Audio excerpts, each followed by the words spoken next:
Okay, howdy YouTubers, and I just wanted to do this video because I keep hearing about this, phase among Democrats that says that we need to have an open dialogue about racism, and I couldn't agree more. But, hold on to your seats because you might hear some things that you didn't know, and it might really, wow, change your opinion. Gee. So anyway, did you know, and I had done a lot of research, so I came across this one website and came across like this cornucopia of facts concerning the early to mid 1800s and the Democratic Party in general.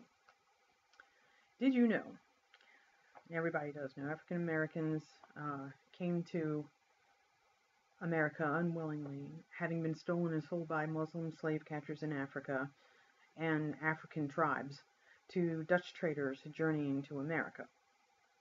The 3/5 clause dealt only with representation and not the worth of any individual. In 1857, a democratically controlled Supreme Court delivered the Dred Scott decision declaring that blacks were not persons or citizens, but instead were property and therefore had no rights. Not one Democrat, either in the House or the Senate, voted for the 14th Amendment declaring that former slaves were full citizens of the state in which they lived and were therefore entitled to all the rights and privileges of any other citizen in that state.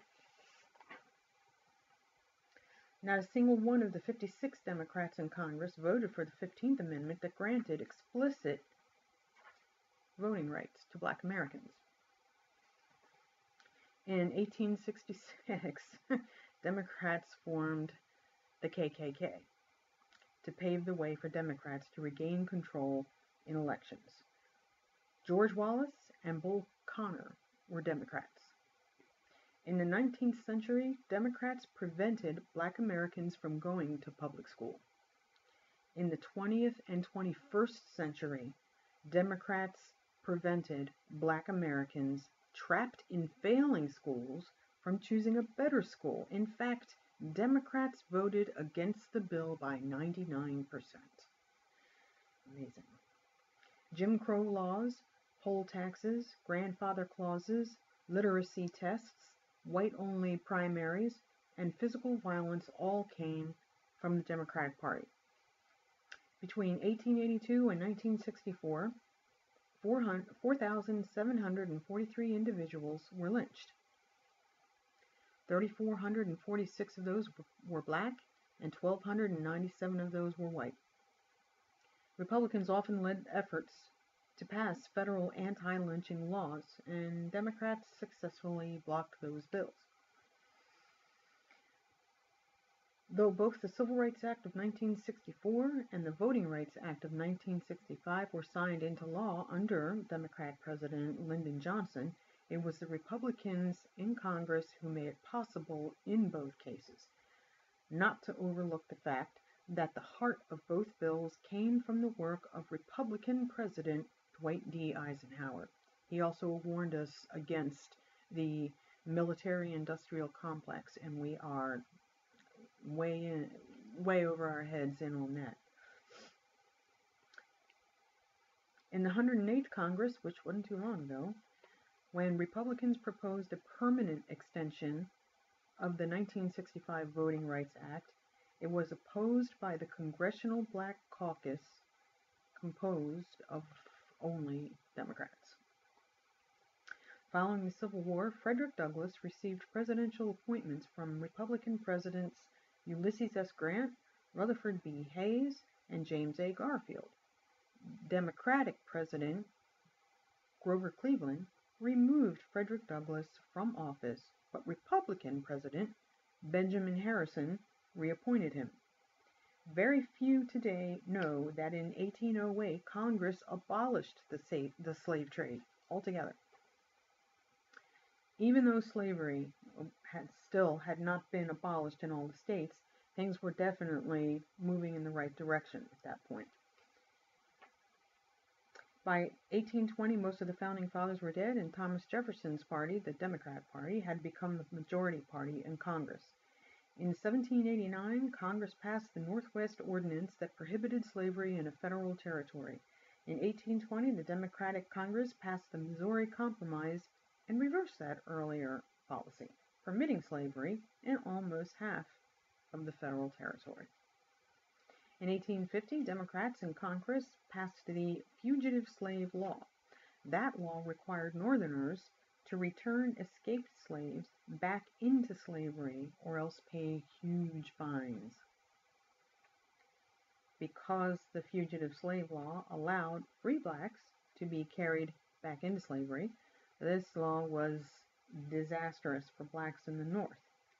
And as a consequence of the atrocious provisions of this democratic law, some 20,000 blacks in the North left the United States and fled to Canada. Can't say so blame them. So there are a whole lot more. There are even 2 or 3 more pages, worth of facts here, but I'm not going to go into them all.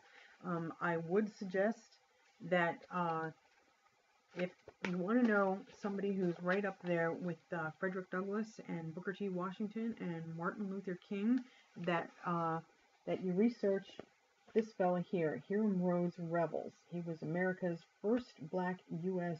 senator. And he was right up there also with Rosa Parks, because he declined to seat his family in the second class car, on a train, because the language was so foul, there was so much profanity, and he actually was talking to not necessarily the conductor, but the attendant in that car, and they didn't have a problem with, him sitting in that car. What is the big deal? So, Hiram Rhodes Revels and all of those other facts. Can you imagine what it would have been like in during that time, especially during the Underground Railroad, which would help to keep, black Americans and freed slaves, fleeing to Canada. Can you imagine what it would have been like to have lived in those times? I sure can't. Living in fear every day, every minute, every hour of your life, for your family and everything. I can't imagine what that must have been like. And so if you want to come to the table and have an open dialogue about race, I'm all for it. I'm up for it. But be sure that your facts are well researched and that they are correct. Okay? Outside of that, happy hiking and peace.